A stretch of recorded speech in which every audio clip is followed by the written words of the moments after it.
बुरहानपुर की नामी macro vision academy school की कक्षा 11वीं की छात्रा की संदिग्ध परिस्थितियों में जान जाने का मामला सामने आया है। छात्रा बायोलॉजी विषय में पढ़ाई कर रही थी। स्कूल प्रबंधन और डॉक्टरों ने हार्ट अटैक की बात कही है, जबकि परिजनों ने स्कूल प्रबंधन, हॉस्टल प्रबंधन और अस्पताल के डॉक्टरों पर लापरवाही का आरोप लगाते हुए निष्पक्ष जाँच की मांग की है। पुलिस ने मामले की जाँच शुरू कर दी है। गंजेपन से पाए छुटकारा मात्र 5,999 रुपए में। री हेयर ट्रांसप्लांट द्वारा साथ ही पाएं 30% off on all hair fixing. तो जल्दी संपर्क करें। इंदौर निवासी यशस्वी ब्राह्मणी बुरहानपुर की मैक्रो विजन एकेडमी स्कूल में 11वीं कक्षा की छात्रा थी। उसके अचानक निधन की खबर से स्कूल प्रबंधन लापरवाही के आरोपों से घिर गया है। छात्रा के पिता लोहार सिंह ब्राह्मणी का कहना है कि बेटी डॉक्टर बनना चाहती थी, इसलिए यहां एडमिशन दिलवाया था। अचानक से प्रबंधन ने हमें फोन पर जानकारी दी कि आपकी बेटी की तबीयत ठीक नहीं है, उसे अस्पताल में भर्ती कराया है, आप घबराइए नहीं। बाद में कहा कि उसकी तबीयत अचानक बिगड़ गई है। इसके बाद उसकी जान जाने की बात कह दी। बेटी पूरी तरह स्वस्थ थी, उसे पहले कोई दिक्कत नहीं रही। प्रबंधन हार्ट अटैक की बात कह रहा है, जबकि हमें शक है कि उसकी जान दवाओं के ओवरडोज से गई है। स्कूल प्रबंधन ने हमें पहले क्यों नहीं बताया कि उनकी लड़की की तबीयत ठीक नहीं है। स्कूल में लापरवाही बरती जा रही है। बाकी बच्चों के साथ ऐसा न हो, इसके लिए मामले की निष्पक्ष जांच की जानी चाहिए। छात्रा की मां और परिजनों का रो रो कर बुरा हाल है। बताया जाता है कि छात्रा जिस स्कूल में पढ़ती थी उसी का हॉस्टल और उसी के अस्पताल में इलाज किया गया।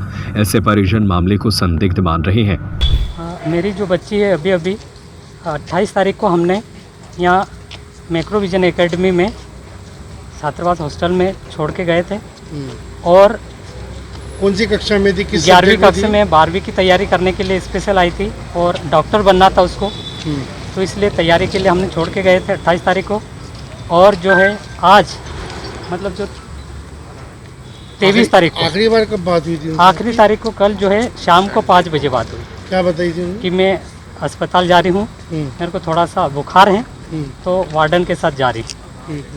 और उसके बाद जो है बात हुई, डॉक्टर से बात हुई कि आपकी बच्ची का बीपी लो हो रहा है, एंजियोग्राफी करनी पड़ेगी। हमने कहा कि जल्दी इलाज करिए। और जो है अचानक बोले कि आपकी बच्ची की ज़्यादा तबीयत ख़राब हो गई, जल्दी आ जाओ।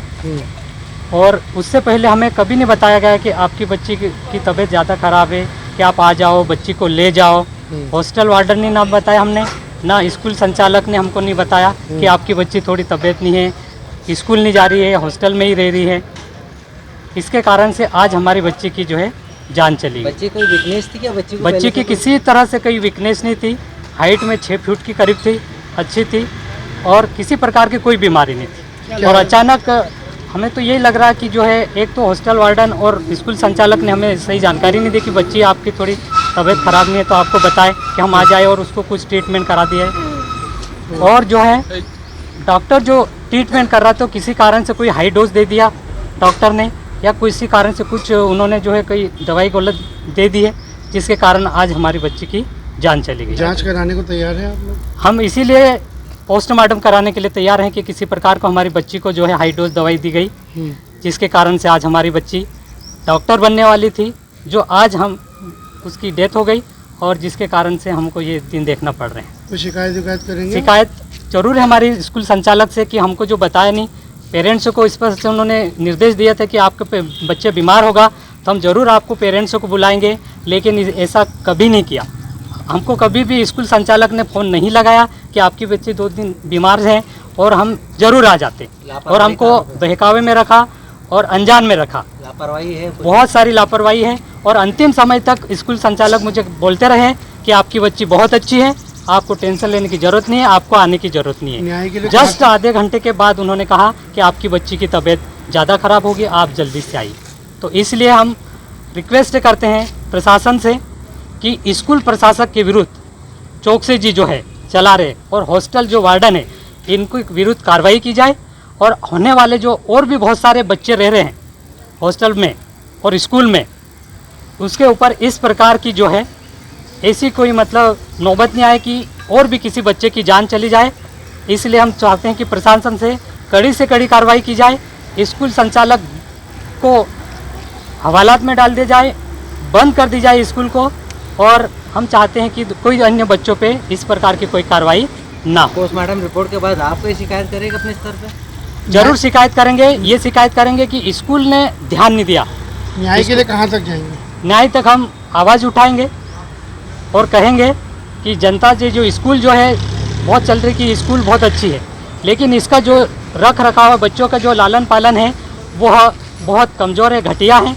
वो बच्चों पे ध्यान नहीं देते, सिर्फ फीस के लिए बोलते हैं कि 4 लाख रुपए फीस वार्षिक लेते हैं, लेकिन उनकी उतनी सुविधा नहीं है जितने बच्चों को जो है देखभाल कर सके। आपका नाम? मैं डॉक्टर लोहार सिंह ब्राह्मणे, पीजी कॉलेज झाबुआ। छात्रा की जान जाने के मामले में जहां परिजन स्कूल प्रबंधन और डॉक्टरों पर लापरवाही का आरोप लगा रहे हैं, वहीं स्कूल प्रबंधन ने आरोपों को नकारते हुए इसे प्राकृतिक आपदा करार दिया है। मैक्रोविजन स्कूल के संचालक आनंद चौकसी का कहना है कि हमारे यहाँ 1000 सीसीटीवी कैमरे लगे हैं, पूरा घटनाक्रम देखा जा सकता है। हमारी ओर से किसी तरह की लापरवाही नहीं बरती गई है। हमने परिजनों और पुलिस को भी समय से जानकारी दी। छात्रा का इलाज करने वाले डॉक्टर गगन शर्मा ने पूरा मेडिकल बुलेटिन बताते हुए कहा कि इतनी कम उम्र में कार्डियक अरेस्ट आना असामान्य है। डॉक्टरों ने युवाओं को सलाह दी कि शरीर में कुछ तकलीफ होने पर तुरंत डॉक्टर को जांच कराकर परामर्श ले। छात्रा को जब हमारे पास कल आए थे तो उसको बीच बीच में छाती दर्द होना या धड़कन बढ़ना उसके साथ आए थे। तो वो एक दिन पहले भी आके गए थे, यहाँ पर दिखा के गए थे। बीच बीच में फीवर आता था, 2-4 दिन से फीवर था उनको। तो उसके बाद चेकअप वगैरह कल किया तो ईसीजी में हार्ट अटैक था, जो नॉर्मली इस उम्र के बच्चों को नहीं आता है। और ईसीजी में जबकि हार्ट अटैक था, उसके सपोर्टिंग एविडेंस अपने पास इको का था जिसमें हार्ट की पंपिंग कम थी, 30-35% हार्ट की पंपिंग थी। और उसके बाद में जो ट्रॉपाई हमने किया था, जो कि हार्ट अटैक में स्पेसिफिक एक टेस्ट होता है, तो वो काफ़ी ज़्यादा रेस था, नॉर्मल वैल्यू से काफ़ी ज़्यादा रेस था, 44 के अराउंड बोर्ड था।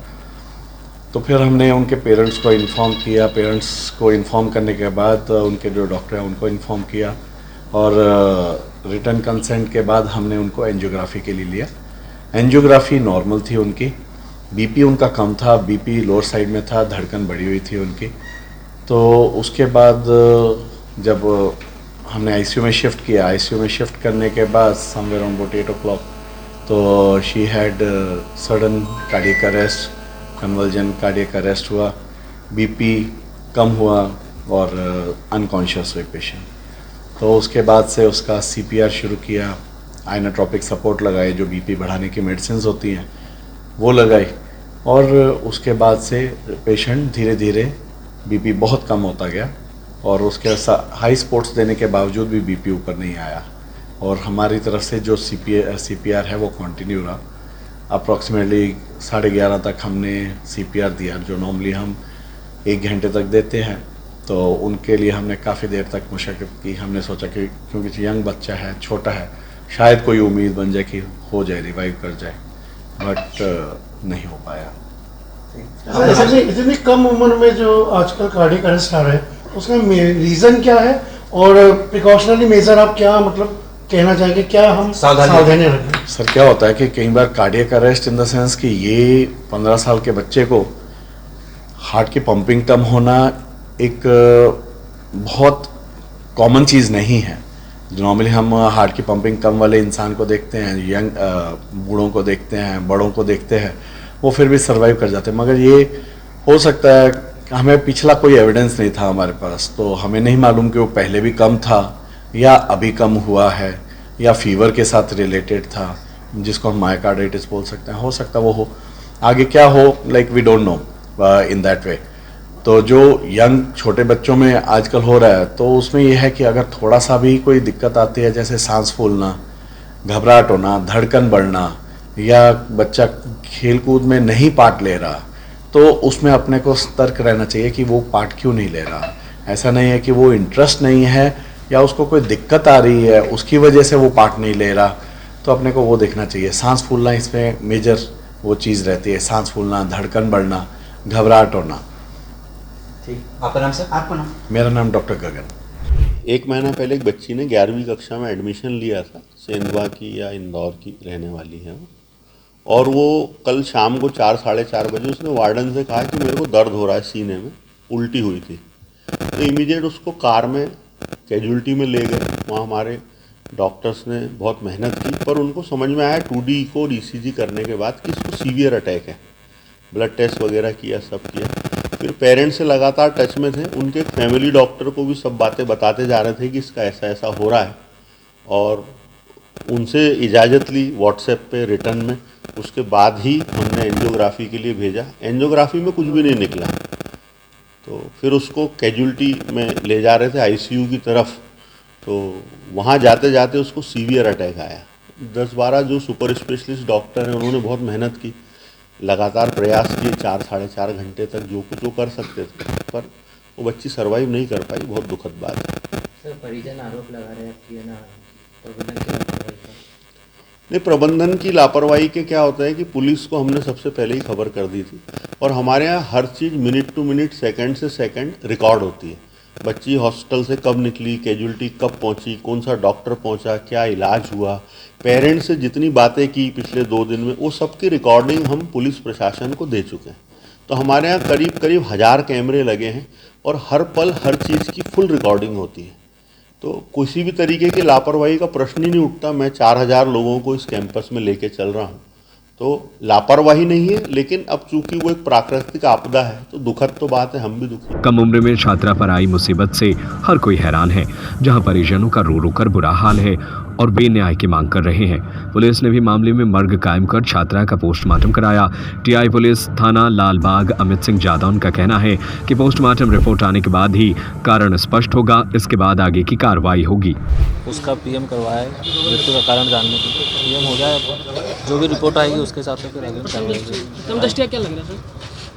कुछ बता नहीं सकते, बता रहे थे कि बीमार थी। अब चूँकि पीएम रिपोर्ट नहीं मिली तो अपन कुछ नहीं बता सकते। परिजनों ने कोई आरोप लगाया आपने पहुंचे कि अभी नहीं, परिजनों से चर्चा है अभी तक, तो उसने अभी तक तो कुछ ऐसा नहीं बताया। जांच शुरू कर दिया?